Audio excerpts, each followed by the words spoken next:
शांति। आज 24 मई 2021 है और आज की साकार मुरली को स्पष्ट करेंगी आदरणीय आशा दीदी। ओम शांति दीदी। ओम शांति। बाबा ने कहा, मीठे बच्चे, तुमने रावण की मत पर बाप की ग्लानि की तो भारत कौड़ी तुल्य बना। अब उसे पहचान कर याद करो तो धनवान बन जाएंगे। रावण की पहचान, रावण वो हमारा दुश्मन है। हम तो उसको एक स्टोरी का एक नायक ही समझते रहे, लेकिन बाबा ने कहा नहीं, ये तुम्हारा दुश्मन है, यही तुमको रुलाता है। तो उसको पहचान करके उसके ऊपर विजय प्राप्त करने के लिए ही बाबा सारा ज्ञान सुनाते। प्रश्न है, सीढ़ी के चित्र में कौन सा वंडरफुल राज समाया हुआ है? आधा कल्प है भक्ति की डांस और आधा कल्प है ज्ञान की डांस। जब भक्ति की डांस होती है तो ज्ञान की नहीं, और जब ज्ञान की होती तो भक्ति की नहीं। आधा कल्प रावण की प्रालब्ध चलती और आधा कल्प तुम बच्चे प्रालब्ध भोगते हो। ये गुह्य राज सीढ़ी के चित्र में समाया हुआ है। सीढ़ी है भारत के उत्थान और पतन की कहानी। भारत क्या था और क्या से क्या बना। तो बाबा ने बताया भक्ति और ज्ञान, रात और दिन, पूज्य से पुजारी, और कैसे डबल सिर ताज वाले जो हैं वो सिंगल ताज वाले डबल सिर ताज की पूजा करते हैं। भक्ति का आरंभ कब होता है, रावण कब आता है, कैसे ये सब चालू होता है, ये सारा राज सीढ़ी के चित्र में। हमारे 84 जन्म हम कैसे लेते हैं, वो पूरा राज सीढ़ी के चित्र में दिखाया। बाबा ने कहा, तुम मेरी ग्लानि आसुरी मत पर करने के कारण कितने कंगाल बन गए। अब विचार करो मैं कब आऊं। जिन्हों को राज दिया वही राज गवा बैठे। हिसाब किताब तो सारा समझाया ही है। तो बाबा ने ये बताया कि पहले पहले भारत ही था, कब था, कैसे था, कौन राज करते थे, किसको भी कुछ पता नहीं है। जो देवता थे, शक्ल मनुष्य की, सीरत देवताओं की थी। अब सूरत भल मनुष्य की है, सीरत आसुरी है। जिसको समझाते हैं वो समझते नहीं, क्योंकि पारलौकिक बाप को ही नहीं जानते हैं। बाबा ने शुरुआत की इस पॉइंट की कि तुमने आसुरी मत पर चल करके मेरी ग्लानि की, इसलिए तुम कंगाल बने। ये मूल बात ये है। तो बाबा ने बताया कि क्योंकि तुम्हें परिचय नहीं रहा, भूल गए तुम अपने पिता को। पिता को भूलने से तुमने उन्हें कण कण में कहा, ग्लानि की। जब कण कण में कहा तो तुम्हारा बुद्धि कहीं टिका ही नहीं, कहीं से भी प्राप्ति नहीं होती थी। क्या थे, क्या से तुम क्या बने? डबल सिर ताज, सिंगल ताज वाले बन गए। सारा अपना तुमने गंवा दिया। तो बाबा कहते हैं ये जो हाल तुम्हारा हुआ, अब फिर से मैं आकर के अपना परिचय देता हूँ। मेरे ही बच्चे जिनको मैंने वर्षा दिया, राजधानी दी, मेरे ही बच्चे हो गए। बाबा ने कहा कि तुम बच्चों को समझाया तो बहुत अच्छी रीति जाता है, परंतु धारणा कम होती है। कोई में तो समझाने का बिल्कुल अकल ही नहीं। कोई अच्छे अनुभवी हैं जिनकी धारणा बड़ी अच्छी होती है, नंबरवार तो होते हैं, स्टूडेंट्स एक समान नहीं होते। ये तो स्वाभाविक है। कोई भी बात है, कहने एक होता है जो बाबा ने कहा और किया, जैसे मम्मा, और एक होता है बाबा ने कहा है ठीक है हम करेंगे, 2 दिन का गैप डाल देते हैं। और एक होते हैं जो कहते हैं हाँ बाबा तो कहता रहता है, 40 साल से कह रहा है, तो उसको ठंडे बस्ते में डाल देते हैं। तो बाबा तो मैं समझाता हूँ, लेकिन धारणा हर एक की नंबरवार है।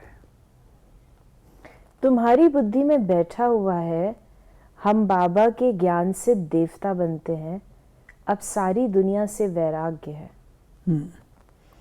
अब हम देवता बन रहे हैं तो सारी दुनिया से वैराग, क्योंकि अगर हम इस दुनिया के रहेंगे तो देवता नहीं बन सकते हैं। तो इस दुनिया से हमें न्यारा होना है। इस दुनिया से न्यारा होना अर्थात यहाँ की जो भी चीज़ें हैं, आसुरीयता है, उससे हमको मुक्त होना है और अपने दैवी स्वरूप पे रहना। परमात्मा ही स्वयं आकर ब्रह्मा तन से समझाते हैं। उन्होंने फिर भागीरथ बैल के रूप में दिखाया है। अब बैल की तो बात ही नहीं है। बाप बैठ समझाते हैं, बच्चे मैं तुम आत्माओं का बाप हूँ। तुम मुझे याद करो और वर्षे को याद करो तो तुम्हारे विक्रम विनाश हो। बाबा भागीरथ की बात सुना। भागीरथ ने गंगा लाई। अब सोचिए इतनी प्रवाह वाली गंगा को भागीरथ जी ने कैसे अपनी जटाओं में धारण किया। फिर उधर दिखाते हैं बैल पर सवारी। अब ये कैसे संभव है? परमात्मा निराकार ज्योति बिंदु, उसको कोई रथ नहीं मिला, बैल मिला। इसको नंदीगण कहते हैं। वास्तव में ये है ब्रह्मा रथ की निशानी। शिव बाबा ब्रह्मा रथ में आते हैं और नंदी गण अर्थात गण माना पीपल, नंदी माना आनंद प्रदान करने वाला। जो लोगों को आनंद प्रदान करता है नंदीगण। तो शिव बाबा ब्रह्मा रथ के द्वारा बाबा ने कहा कि फिर भी कहते हैं, बाबा ने कहा कि तुम मुझे याद करो विक्रम विनाश होंगे, फिर भी कहते हैं भूल जाते हैं। वाह, ऐसे साजन व बाप को भूलना चाहिए। स्त्री पति अथवा पति को अथवा बच्चे कभी बाप को भूलते हैं क्या? यहाँ तुम क्यों भूलते हो? कहते भी हो हम आपको, आप हमको स्वर्ग का मालिक बना रहे हैं, फिर भी भूल जाता हूँ। याद नहीं करेंगे तो अंदर जो कट चढ़ी है वो कैसे निकलेगी? मुख्य बात है ही याद की। बाबा ने समझाया हमें कि अगर कोई किसी चीज़ को यूज़ भी करता है ना, मैं पेन भी यूज़ करती हूँ ना, तो मैं वक्त पर पेन को याद कर लेती हूँ। शिव बाबा जिसका सर्व संबंध, हम ऐसी बुद्धि वाले हो गए जो हम उनको भूल गए। तो बाबा वो हमको शर्मा रहे हैं, रियलाइज करा रहे हैं कि तुम ऐसे बन गए जो मुझे बिल्कुल ही भूल गए। अब मैं फिर जब अपना परिचय देता हूँ तो तुम फिर से जागृत होते हो। तुम बच्चों की बुद्धि में है। अब हम ये शरीर छोड़ राजाई में जाएंगे। ये अंतिम जन्म है। सूक्ष्म वतन में उनके फीचर्स तो वही देखते हो, वैकुंठ में भी देखते हो। जानते हो ये मम्मा बाबा ही लक्ष्मी नारायण बनते हैं। तुम जब सतयुग में रहते हो तो समझते हो कि ये एक शरीर छोड़ दूसरा लेना है। तो ये जो फीचर्स की बात कही उसको स्पष्ट करें। जो बाबा ने कहा कि उनके फीचर्स तो वही देखते हो, वैकुंठ में भी देखते हो, यानी सूक्ष्म वतन में वो फीचर्स दिखाई देते हैं। बाबा ने कहा कि ये ज्ञान ज्ञानेश्वर जो ज्ञान का सागर बाप है वही सुनाते हैं। जरूर ब्रह्मा के बच्चे ब्राह्मणों को ही सुनाएंगे। ब्रह्मा के बच्चे हैं ब्राह्मण संप्रदाय। संपूर्ण निर्विकारी गृहस्थ व्यवहार में रहते भी तुम बाप को याद करो, कर्म तो करना है। बाबा ने बताया कि मैं कैसे आता हूँ। ब्रह्मा रथ में आता हूँ और आकर के पवित्र प्रवृत्ति मार्ग की स्थापना करता हूँ, जिसमें तुमको कहता हूँ घर गृहस्थ में तुम रहो। घर गृहस्थ में रहते हुए भी अपने आप को संपूर्ण निर्विकारी बनाओ। अब संपूर्ण निर्विकारी बनने के लिए रोज का पढ़ाई का सिलसिला चाहिए। अब अभी तुमको आत्म अभिमानी बनाया जाता है जो आधा कल्प चलता है। इस समय सभी हैं देह अभिमान में। वहां आत्म अभिमानी होंगे यथा राजा रानी तथा प्रजा। आयु तो सबकी बड़ी होती है, यहाँ सबकी आयु कम है। श्री कृष्ण की अलग महिमा है। वो साकार, वो निराकार। इतना गुणवान किसने बनाया? जरूर कहेंगे परमात्मा ने बनाया।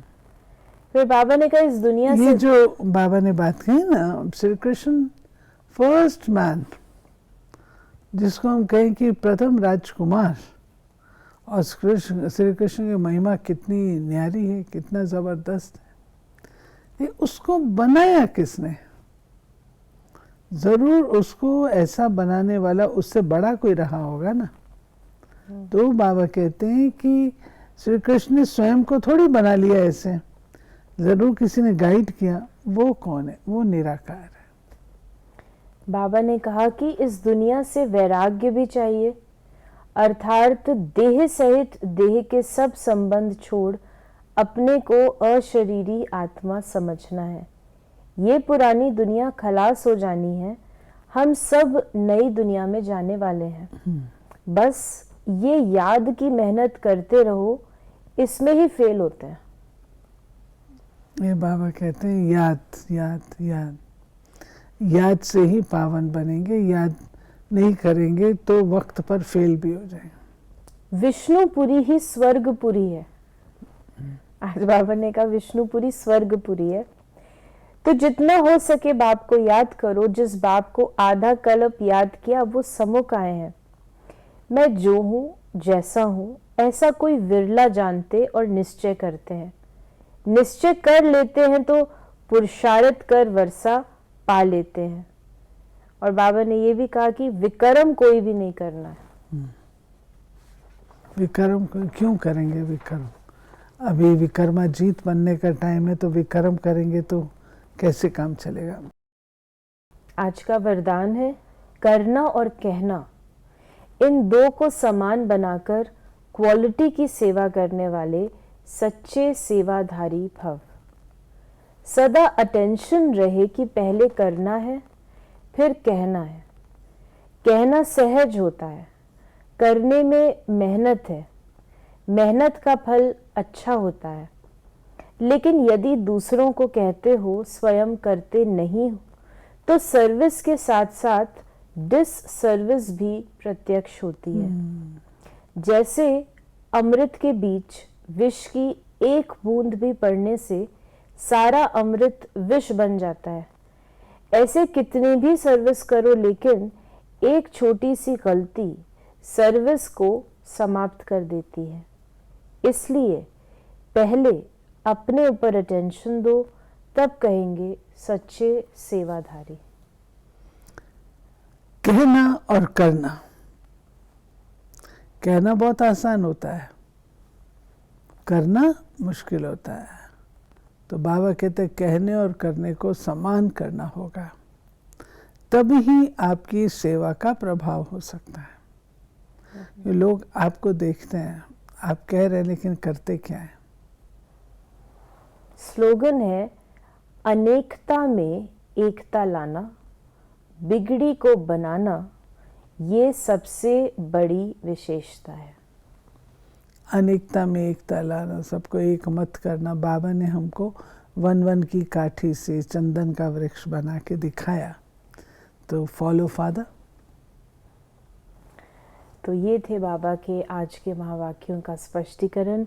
यदि आपके मन में भी कोई सवाल है तो आप उसे हमें व्हाट्सएप या एसएमएस कर सकते हैं 8826599309 पर। ओम शांति।